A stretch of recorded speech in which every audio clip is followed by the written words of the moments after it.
Nobody sends you a calendar invite or an official announcement for the day you become your parent's caregiver. The shift usually happens quietly.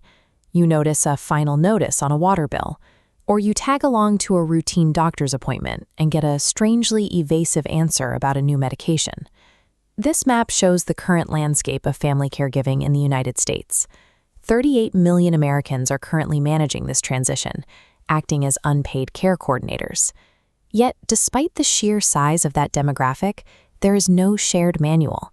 Every single family builds their own system of folders, sticky notes, and text threads entirely from scratch. Without any systemic onboarding for managing an aging parent's life, we default to whatever works in the moment, and that creates a communication structure guaranteed to fracture under pressure. This diagram shows how a typical caregiving family routes its information. Notice how all the connecting lines from siblings, parents, and doctors point directly to one place, the local sibling. The medical system exacerbates this flaw. Every specialist visit, every change in blood pressure medication, and decades of dense clinical history pours exclusively onto that single person's shoulders. Then, out-of-state siblings try to help. They fire off texts asking for updates or suggesting new treatments, creating a wall of unmanageable noise that the primary caregiver has to process on top of the actual care. We call this the translation tax. The local sibling has to decipher clinical jargon, translate it into their parent's native language, and then retranslate the parent's reaction back into English for the group chat. When we look at the math of how this data flows, caregiver burnout is completely predictable. The human bottleneck simply breaks. This diagram shows a platform called Thrive, which restructures the flow of information. Instead of routing everything through one person, the data lives in a decentralized hub that updates everyone simultaneously. The platform runs a bilingual workspace. A doctor's note is automatically processed so that an English-speaking adult child and a Spanish-speaking parent can read the exact same medical summary side by side in the language they understand best. That immediate automated translation wipes out the translation tax completely. The local sibling is out of the interpreting business. Thrive also applies specific access roles to family members.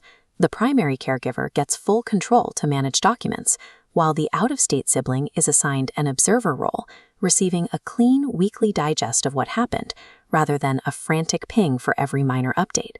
By replacing the chaotic group chat with structured permissions, everyone stays perfectly aligned on the care plan without adding a single extra task to the primary caregiver's day.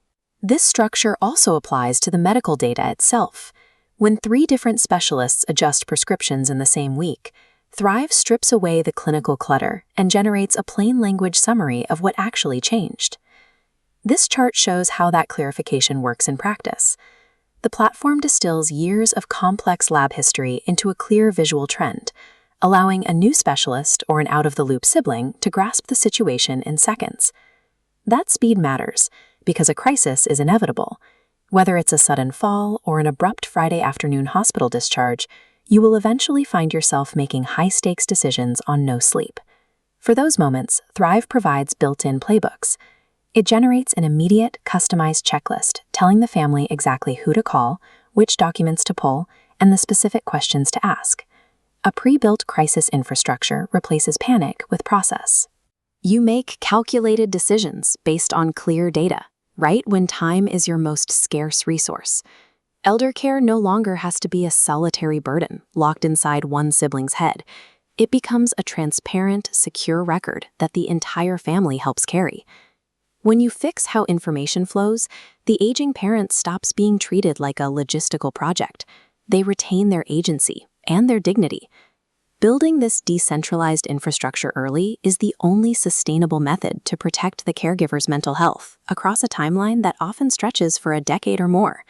Software can't stop parents from aging, but it stops the logistics from breaking your relationships, giving everyone space to just be a family again.